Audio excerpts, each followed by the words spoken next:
Amberg Acres. So we were in the process of switching campers here. One of the things we wanted to do for our retirement was travel around the country. Go see some of the places we've never been to. We've done some traveling. We've been out to Washington, we've been to Florida, we've been out east, Tennessee area, I've been in that area. Niagara Falls we just went to a couple years ago. But there's a lot of stuff in between that we missed. So we want to do some camping and some traveling. So it was time to switch. One of the things we wanted was something that was going to be comfortable, something that was going to be lightweight that we could tow with a regular pickup truck. And so we went out and we looked at a lot of campers, and we came down to this one here, the Flagstaff 26 RBWS is the number. So basically what that stands for, it's 26 feet. It's a rear bath with slide outs.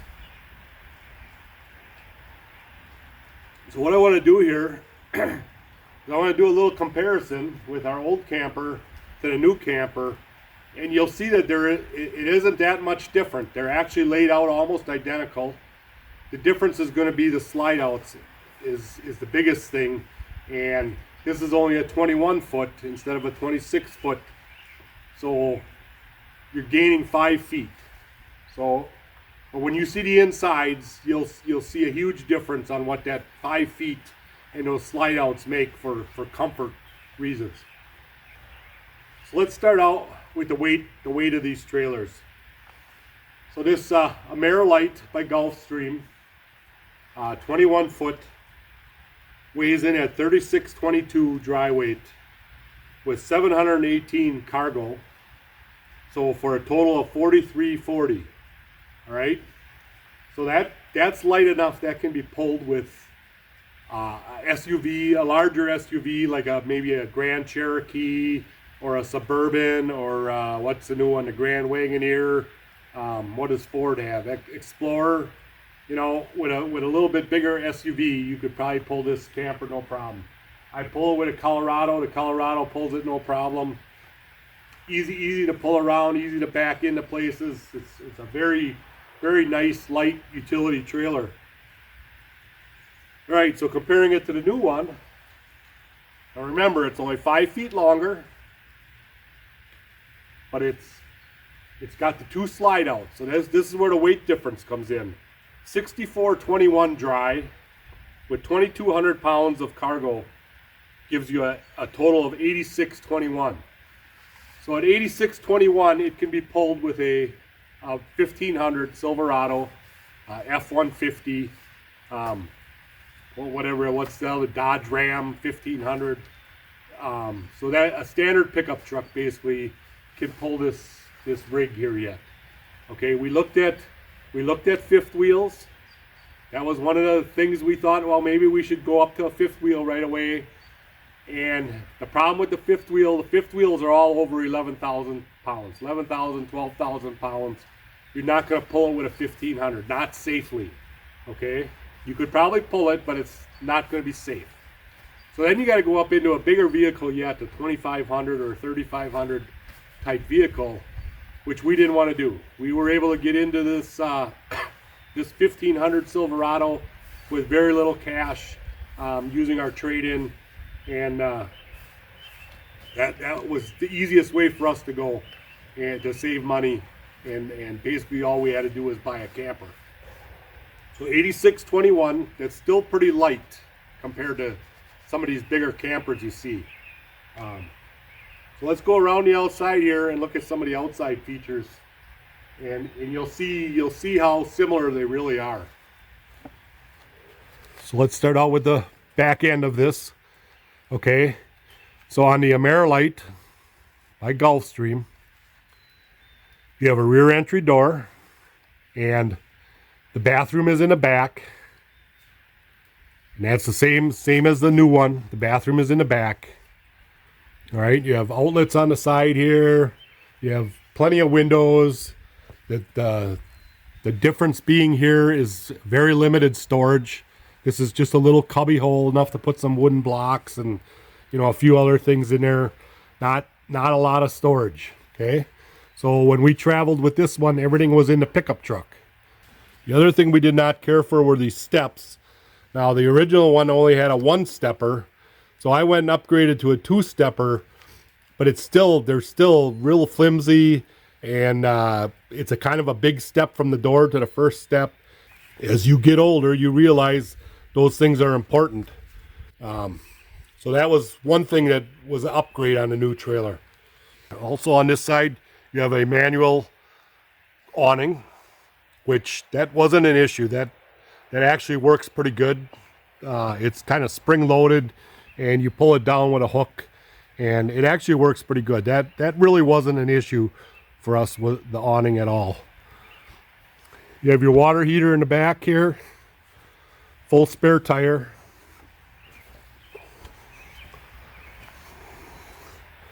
Come around the other side, you have your cable.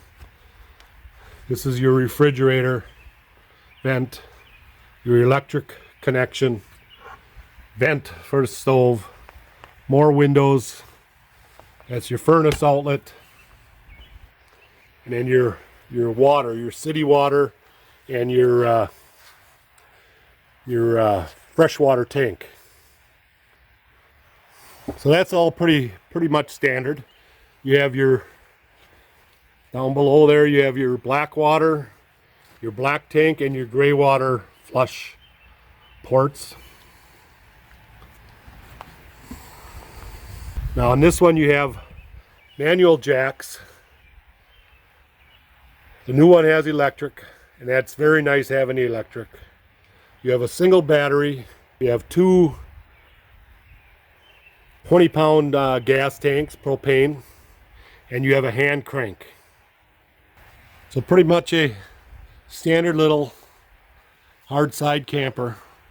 Very nice, very easy to use.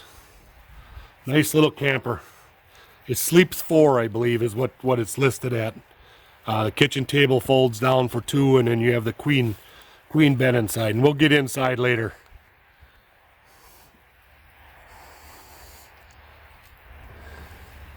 So now let's switch over to the new one. The new one, obviously, much more storage. There's a complete pass-through storage. Let me open that up once. So complete pass-through storage goes all the way over to the other side. You put lots of stuff in there, lawn chairs, whatever in there. All our sewer stuff. It has the electric. That's the switch for electric jacks. So they go up and down. They're not for leveling. They're just for support. So you run them down until they get tight, and that's all the further you go.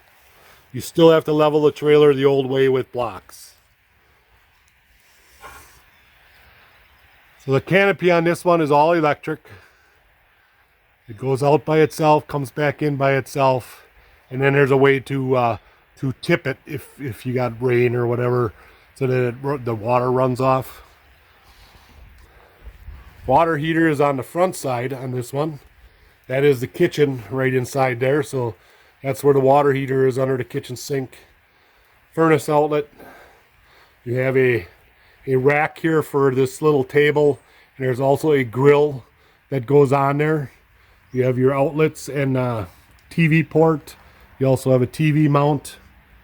You have outdoor speakers.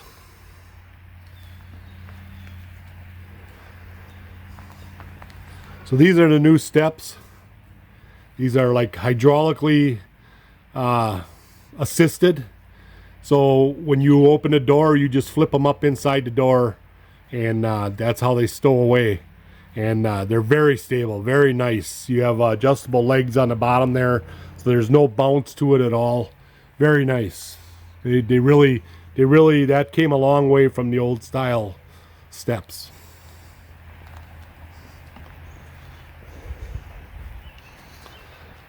So on the back you have a full-size spare.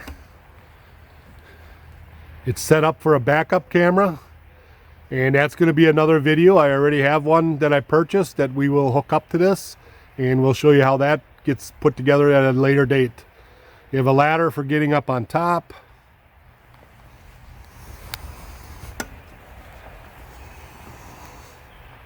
And over here are all your water features, all in one spot. So you have your cable and satellite, you have your city water connection, you have your freshwater tank right up here.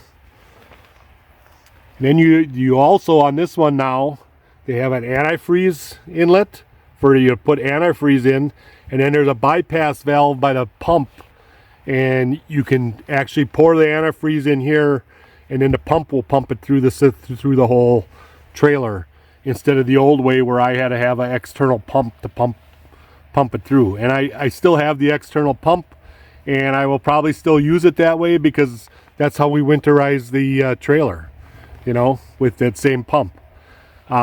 Also new on these here is this is a black water flush. So you hook your hose up here when you're flushing your tanks, and this sprays inside the black water tank and helps get the stuff off the sides of the tank as you're flushing your tanks out. That's something new. I've never seen that before. You have an outdoor shower, and then this is your electrical hookup. This is now a 50 amp service versus the old one was a 30 amp. So then down below here is basically the same as the other one. You have your black water and your gray water tanks flushing here. Now on this one there is a separate gray water tank for the kitchen. So you have two gray water tanks. But here is the difference. These are the slide outs. Okay, so this is the living room slide out. There is a set of theater seats in here, and then this is the dining room. You have a kitchen table and chairs all in this slide out, which makes the whole inside of the trailer much bigger. Then the other slide out is right here. This is a smaller slide out, and what this is a wardrobe in the bedroom. So you have a place, you actually have a closet where you can hang up shirts and that type of stuff. So you have a place to put some nice clothes instead of having them all folded up and in a bin or something. You know, you have them hanging up nice in there, so if you want to go out to eat or something, you got a nice shirt and pair of pants you can throw on that ain't all wrinkled up and stuff. So right down here is the other gray water tank. So you have two gray water tanks now to dump. Here's the other side of the pass-through storage. And then the front, you have outdoor lighting, which is nice. You can flip that light on, and then you can see if you're, pulling in the dark. You have a dual battery setup. You have two 30-gallon tanks, and you have an electric winch, which this is a lifesaver for me, having a bad shoulder and everything. This is a lifesaver here, just winching it up and winching it down with the electric. And this is also set up, you can't really see it, but it's up on top. You can't really see it, but up on top there is a solar panel up there. So this is set up with solar.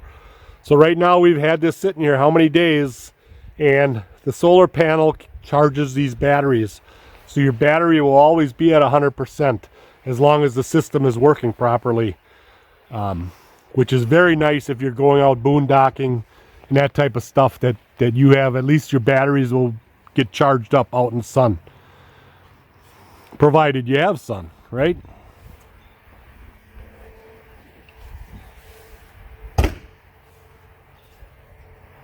So that is a walk around of the outside. Let's go inside and take a look at the inside now.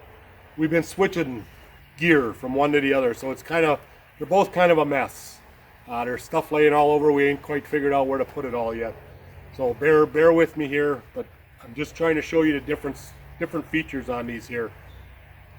So let's take a walk inside once. All right, so on the inside here, these two campers are basically set up the same. You have a queen bed and you have access on both sides. That's what we liked about this smaller camper. Okay, you got storage up above, and you got storage down here. And then this bed flips up and there's storage underneath the bed.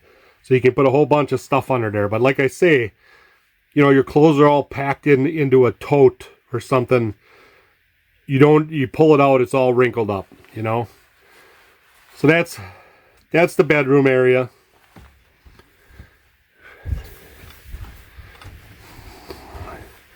If we turn around here, you have your dinette, okay? There's storage under the seats here. These seats both have storage underneath them, so you can put stuff under there. Then you have the kitchen setup, okay, sink. It's only a stove top, no oven.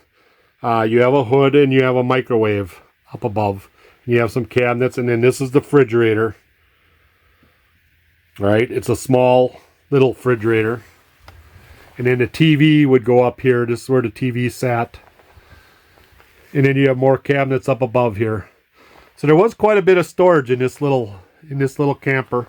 You have a hall closet there for hanging some jackets and putting your brooms and some other stuff in there.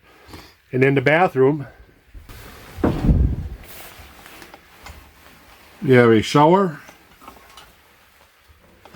A very small sink. And your commode. And it's a little tight in here. Little tight. The new one has a little bit bigger bathroom.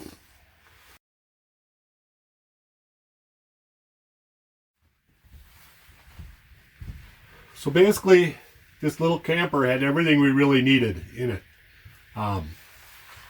The queen bed is really nice. When we're camping, we're outside all the time. Unless it's raining, we're outside. All we do is sleep in here, We don't even cook in here, really. We cook out on a fire. I have a grill I take along. We cook on the grill. So basically, this little camper had everything we needed in it. But it's a little tight, okay? I'm a bigger guy. So when we're in here trying to get ready to go to bed at night and stuff, we're stumbling over each other. With that slide out, once this gets slid out, it makes this whole kitchen area much, much bigger. And makes it more of a freer living space for longer durations on the road. And that's what we're looking for, because we're going to be, an out west trip, we're probably going to spend a month out there, easy, to see all the sights we want to see and whatever. So that's the reason we went with the bigger trailer. And we're going to go take a look at that once and see what that looks like inside. Okay. So just like the other one, you come in the rear, and the bathroom is in the back. Much bigger bathroom. Nice shower unit. Almost a full-size shower, almost as big as the one we have in the house. You have a lot more storage cabinets here for your towels, all that type of stuff. You have a little bit bigger vanity, not a whole lot. Medicine cabinet. And then, of course, your porcelain commode compared to the plastic commode. I don't know if that's going to make a difference for me or not. But so as you walk in this back door, this is what we liked about it. You have a nice big closet right here for hanging your jackets, storing some stuff. You got to have a place for your Amberg Acres hats, Most of the campers we looked at, they did not have this. The first thing I said when I walked into a lot of these campers was, where do I hang my jacket? And nobody had an answer for me. Okay? So now you can see how much more spacious this is. You have a full kitchen table with 4 chairs. You have theater seating. Got some storage up above the theater seating for your books, magazines, whatever you want to stick in there. So we flip around here. You have a full entertainment center with storage above. You have a sound bar, hooks up to the speakers outside, and you also have a little fireplace. You have a full refrigerator. I don't know as far as the size of the refrigerator, if it's cubic feet, the same as you would have in a house. Probably a little smaller. but you still have a full-size freezer pretty much, and full-size fridge. Plenty of space. Now on this one we have a stove top, and you have an oven. So you can cook your meals in here. You have the range hood, you have the microwave, you know, cabinets. And there is a little extension cabinet that comes out here, a shelf, to make your cabinets, your countertop bigger, if you have, you know, extra stuff you're making or whatever. But it's got a double sink. Pretty nice setup. If it's lacking anything, it's lacking counter space, you know, for prep, and that's why they added that little addition on there.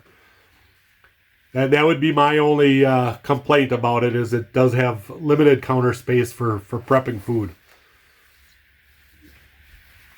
So now you come into the bedroom here, and same as the other one, you have access on both sides. Okay. The only difference now is you have these boxes here, which is what makes that through storage underneath in the front. So we were a little worried about this at first, because you have to actually like put your knee up on there to roll into bed.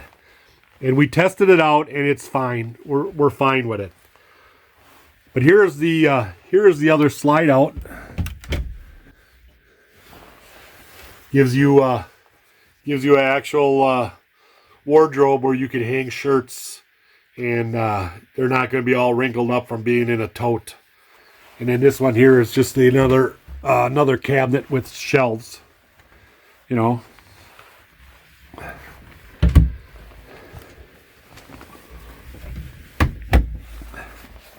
And basically you have a little storage there, and you have basically the same storage up above the bed. And because of those boxes, that's a little harder to get at these up here.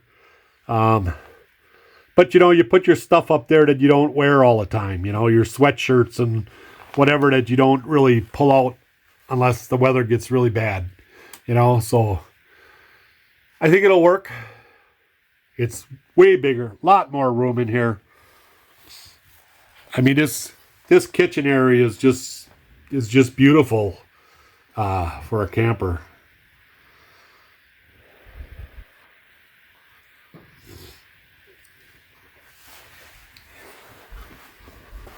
So now, this one is set up with a solar. This is the solar controller. All right, it's reading 12.5 volts, and then so right now it's barely putting out a charge, 1 amp, because it's raining out. The batteries are at 73% only, obviously, because it's not charging. I looked at them yesterday; they were at 100%, 489 amp hours.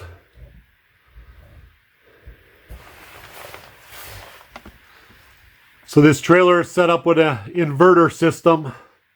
So when you are on the battery, there's only certain outlets in here, and they're labeled which ones will work for 110 power. So that's what an inverter does. It inverts your 12 volt into the 110 for the outlets. So there's only a couple of them that are labeled that way. Otherwise, you got to be plugged in and powered up to a regular source. So all in all, I mean, I think you could be self-sufficient. As long as you had sunshine, you could be self-sufficient for a few days boondocking with that system. And, you know, I really like this entertainment center here. Not that we watch TV much, but it came with the TV, it came with the sound bar, came with all of this stuff. So it's a pretty nice setup compared to the other one, which is a little too small. Okay, just to give you a quick difference in the vehicles. The Chevy Silverado 1500, this is a Z71 package, RST. It can tow about 11,000 pounds, roughly. And those numbers all vary depending on what you got in the truck and what you got back there, you know, whatever. compared to the Colorado is about 7,000 pounds. So technically, dry weight, the Colorado could pull that camper, but it would not be, it just wouldn't be safe. It would not be, you know, and as soon as you start piling it up with gear and whatever, so you have to go up, you have to at least have the Silverado 1500 to pull a camper this size. So I just wanted to throw out them comparisons.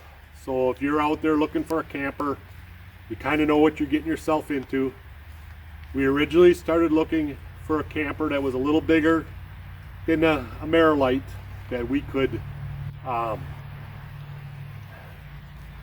probably pull with the Colorado. That was our intention, and we just weren't finding it. As soon as you add a slide out, the weight goes up that much that it's just not going to work, you know. So we had to upgrade the truck, and that's where we're at. So we should have no issues pulling this thing around the country. I think that's going to be it.